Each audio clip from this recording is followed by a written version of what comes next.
Nightcast. Stephen Lloyd Gilbreth brings you the current news from the world today and how it relates to Bible prophecy. Understanding the end-time events leading to the peaceful world tomorrow. Ladies and gentlemen, Stephen Lloyd Gilbreth. Good evening, friends, and welcome to this October 28, 2014 edition of Nightcast. Residents of a Hawaiian village have been threatened by the evacuation as the flow of lava reaches the first property in its path. 2 roads to Pahoa have been closed, and a cemetery has already been overtaken by the flow from the Kilauea volcano. Kilauea on the Big Island has been erupting since 1983, but lava has recently burst forth from a new vent. Daniel Bochner has our opening report with this. The lava is edging closer, burning everything in its path. Its progress is slow, on average around 10 to 15 meters an hour, but there is no way to stop it, and the village of Pahoa lies in its path. That is why residents have been packing up what they can and moving out. My whole family is in this subdivision that we live in, so we're all in needles and pins. Kilauea is one of the world's most active volcanoes. It's been erupting since 1983, but in summer the lava started pouring from a new vent. Scientists have been warning about the potential dangers since August. The lava flow has been changing speed and direction. Most residents along the track it is expected to take have now left. Crews have been building temporary access roads and trying to protect a key highway. Officials say those living in its path will be allowed into the restricted area to watch and to take photos and videos for insurance claims. But the advance of the flow now means that some homes can't be saved. We did want to make sure that the residents downslope from the flow were prepared because we had seen a change in the flow rate advancement over the last day and a half, and we want to make sure they were ready. The American Red Cross has opened an emergency shelter for those moved from their homes. Officials say the lava flow has now crossed onto residential property. Daniel Bircher, BBC News. And friends, I showed you this next video clip a couple of days ago, but I'm going to roll it for you now as I just remind you that the Kilauea volcano has been erupting. Well, I mentioned this earlier. It's been erupting continuously since 1983, and it's caused extensive damage to homes and businesses. And those in California used to a lot of wildfires during the past 2 years are not the only ones to have fires raging across their landscape and causing much destruction as here. All right, friends, we'll go now to overseas to what's happening in the Middle East around Syria. The conflict there, a huge airstrike hits war-torn Kobane. The fight has been continuing, seems to me, since morning. It's escalating. There was 2 massive strike. We arrived here almost 45 minutes ago. There was a massive explosion. Obviously, it was airstrikes, most likely by American fighter jets. So we can hear also the gunfire from different sides of the city. But seems to me the fight intensified in the western part of the city, which right behind me. Is there any way of telling who is, I would say, winning or losing? I mean, which way this sort of tug of war over Kobane is going at the moment? Well, today is the 44 days of the siege of the Kobane. I talked to one of the commander inside Kobane just a few minutes ago. He told me, he acknowledged that 40% of the city is in the control of the IS militants, and he said the fight is continued. And also he talked about the video of John Cantlie. He said that video was shot in the outskirts of the city, not in the center of the city. Behind him, it's a former French prison left from after the First World War, and it was a police station. So in fact, it wasn't in the center of the city. So what we are hearing, the fight is continues, and we are also hearing Peshmerga, the Kurdish security forces from Iraqi Kurdistan, most likely today will arrive in Turkey in the border. Okay, friends, and that was BBC's Yahar Gol on the Turkey-Syrian border, who witnessed the massive blast in Kobane, thought to be a U.S. airstrike. Now, I have the video. This video we just showed you is from today's news. I have the video that's also from today's news with Frank Gardner that contains some of the video that includes John Cantlie. Syria, from the air, apparently filmed from an unmanned drone, operated by so-called Islamic State. This highly produced hostage video has a new twist. Hello, I'm John Cantlie, and today... It shows the British hostage John Cantlie mimicking a war reporter on the front lines between Islamic State and Kurdish forces in Kobane. Filmed in the last 10 days, he says the jihadists have all but taken the town, despite US airstrikes. This latest hostage video from so-called Islamic State is markedly different from earlier ones. If it was indeed filmed up in Kobane, right on the Turkish border and tantalizingly close to freedom for John Cantlie, then they smuggled him up there without anybody knowing. Even the Foreign Office was taken by surprise. Now, the good thing is that he looks a lot healthier in this video than he does in the earlier ones, filmed down in the cellars of Raqqa. Dressed here in Guantanamo Bay orange, John Cantlie is one of several Western hostages held by Islamic State or ISIS. 4 of his cellmates have been beheaded on video. I think what ISIS are trying to do they've previously issued videos meant to terrify the Western public, videos of beheadings. This is now a bit of propaganda that works on a different level, trying to say that your leaders are lying to you about the progress that is being made in this war. We're the ones on the offensive, we're the ones who are in control of cities like Kobane. US and coalition airstrikes have stopped Islamic State from completely overrunning Kobane, but they haven't driven them out. Both sides are now bringing up reinforcements. So as the battle continues on the ground, so too does the propaganda war on the internet. Frank Gardner, BBC News. Friends, Turkish Prime Minister Ahmet Davutoglu has told the BBC that Turkey will continue to help coalition forces if there is a coordinated plan for the creation of a democratic Syria. Speaking to Lise Doucet in an interview from today's news, Mr. Davutoglu called for the equipping and training of the Free Syrian Army. Saving Kobane is retaking Kobane and some area around Kobane from ISIS. Then there is a need of military operation. Who will be doing this military operation?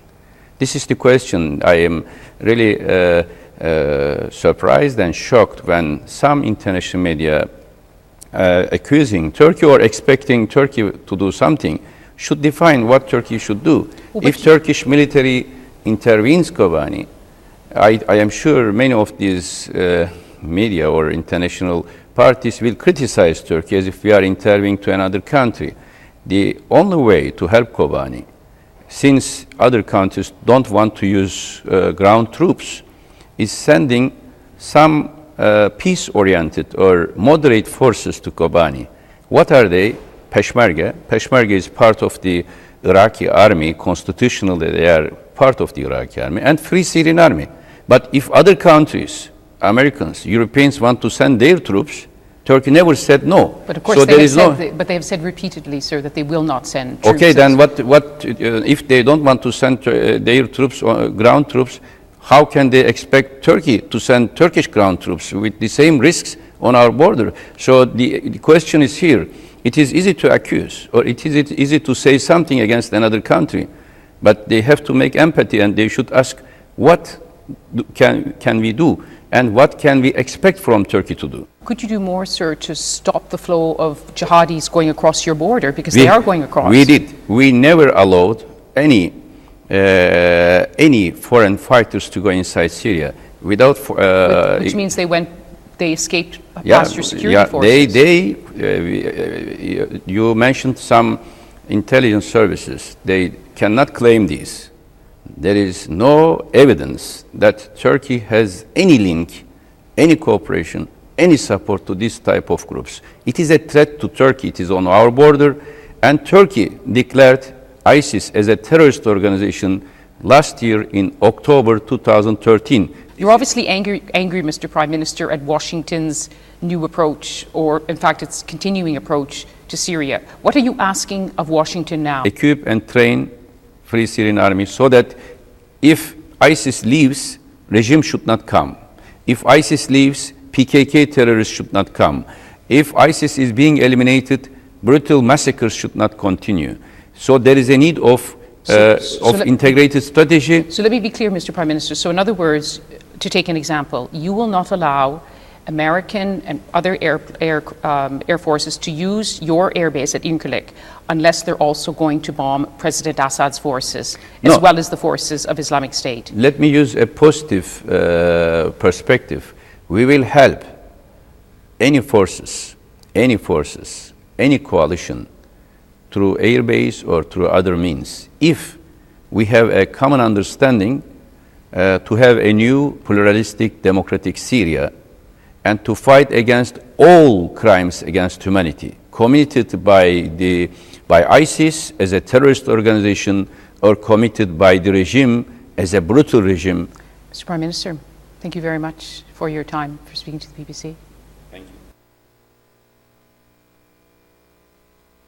Okay, friends, we had to fix some of our buttons while that was playing.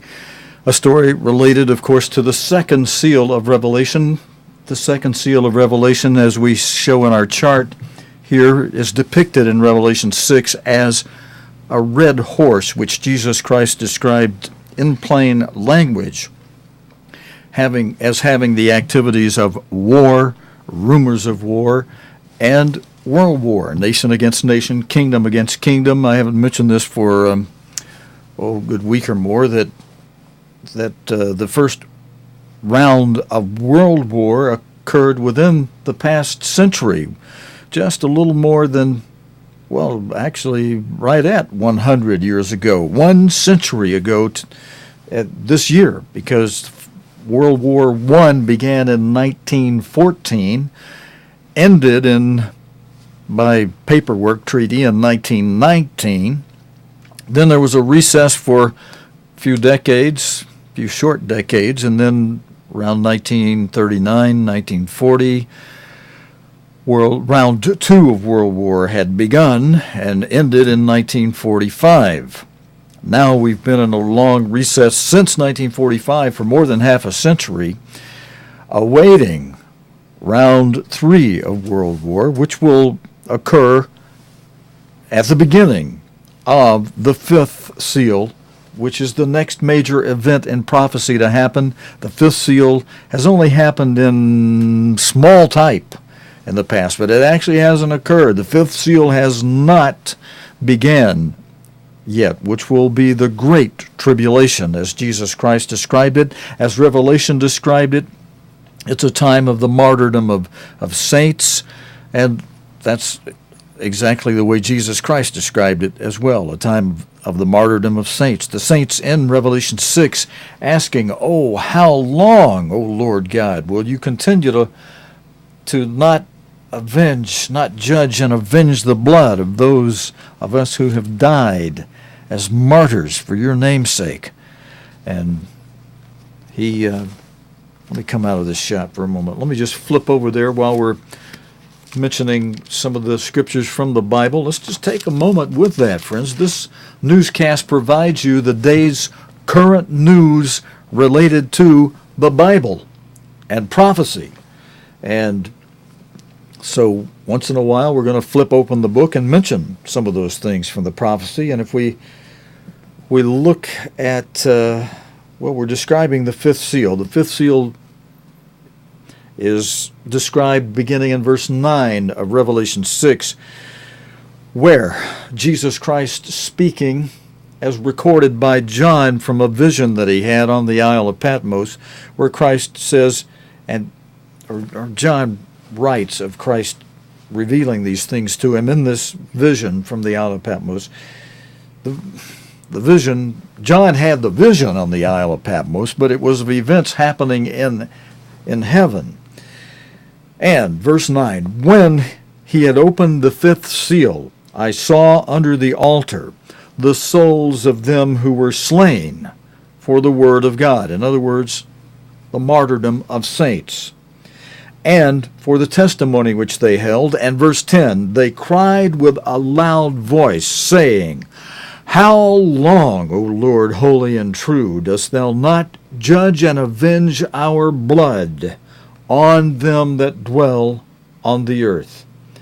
And verse 11, let's just read what eventually occurs for them. And white robes were given to every one of them, and it was said unto them that they should rest yet for a little season, until their fellow servants also and their brethren that should be killed as they were should be fulfilled. So that fifth seal is a time of martyrdom, great martyrdom, time of Jacob's trouble, time that is so bad Jesus Christ described it in Matthew 24 verses 21 and 22 as a time that that hasn't been as bad since the beginning of the world to this time, no, nor ever shall be.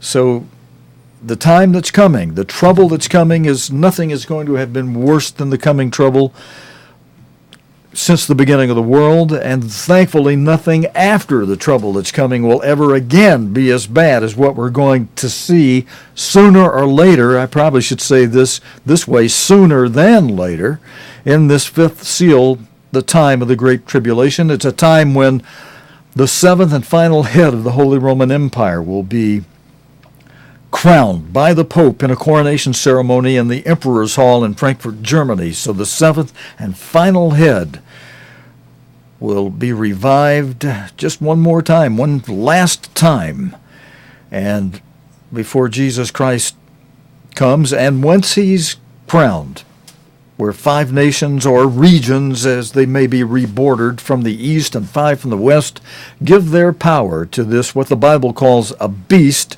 it'll be an emperor of the Holy Roman Empire working in concert with the Pope.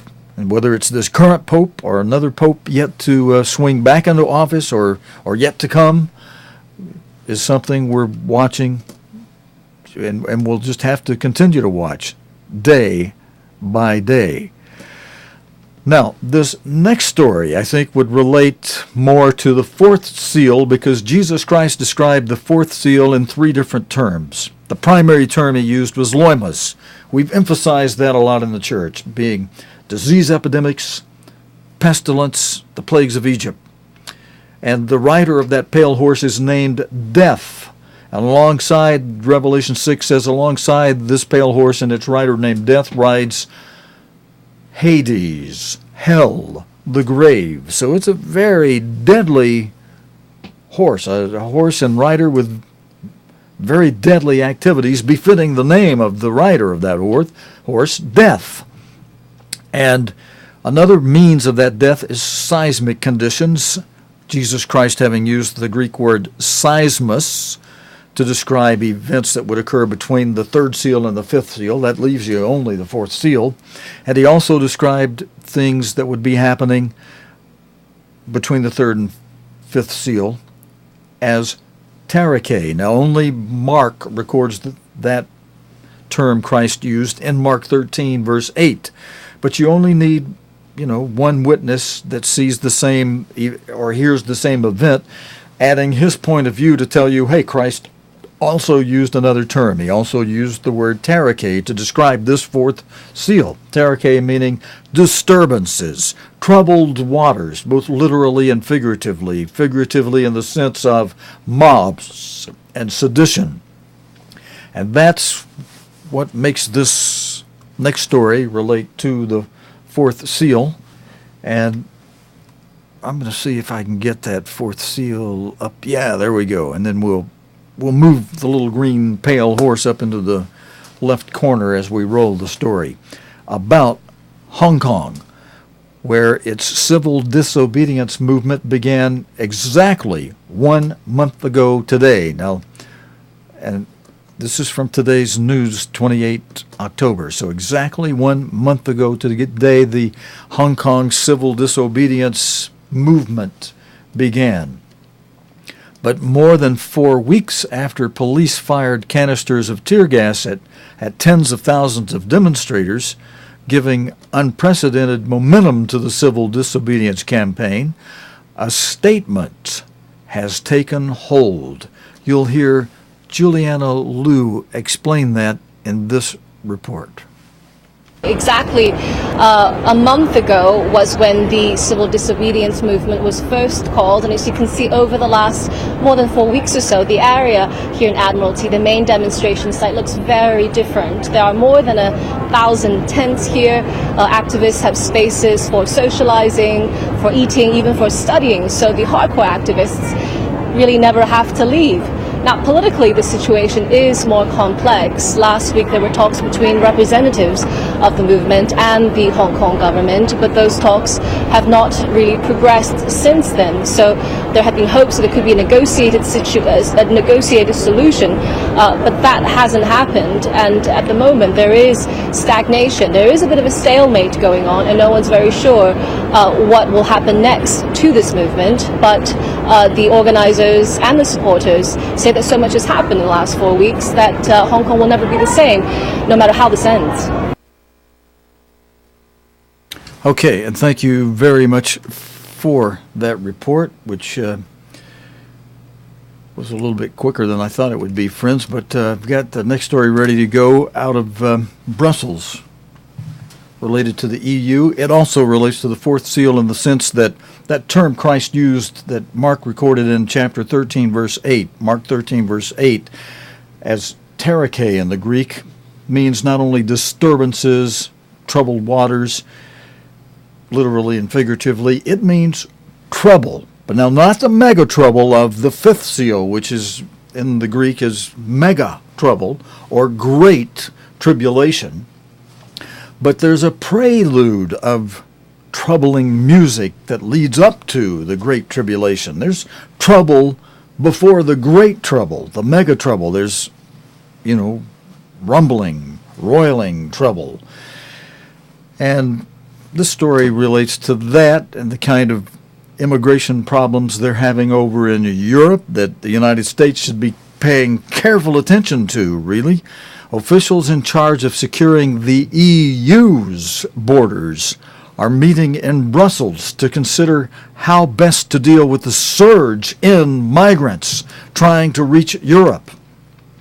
Italy is ending its search and rescue missions in the Mediterranean, where about 150,000 migrants have been rescued in the past year. From the end of the week, the EU will take responsibility, but will run a reduced operation. Damian Grammaticus reports.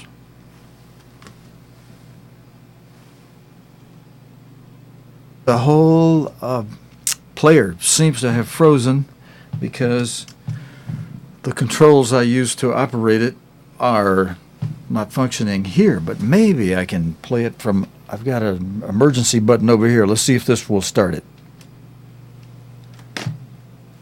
No, that's not starting it either. So it looks like, I tell you what I'll do. We have enough time. I mean, this story can wait till tomorrow without a problem. So I'll play this one for you tomorrow. And with that, we'll go ahead and sign off a little early tonight. And friends, those of you that watching live, you can pray as we go. That's why I like it when people watch the program live. We are on at a new time now. I hope you're noticing and observing that. I do have to change that time on one slide I see yet. But those of you that are watching from the archive, this is something I'll appreciate your prayers about, that God will help me. I'm operating at the moment kind of one horse. That means me only, running this whole shebang in here. So and keeping up the computers and everything, or trying to keep up the computers. So I'll appreciate your prayers that God will either help me do it or provide me someone that is qualified and capable to help me do it. And with that, I'll wish you a good evening. Thank you for joining me tonight, and God willing, and the creek don't rise, we'll be back again tomorrow evening, Wednesday night, with the day's current news related to the Bible and prophecy here on Nightcast. Until next time, your host, Stephen Lloyd Gilbreth, saying good night and so long, friends. You have been watching Nightcast with Stephen Lloyd Gilbreth. Nightcast can be seen Sunday through Thursday nights here on cogtv.org. Tonight's program is also available anytime on demand in the cogtv.org video archive.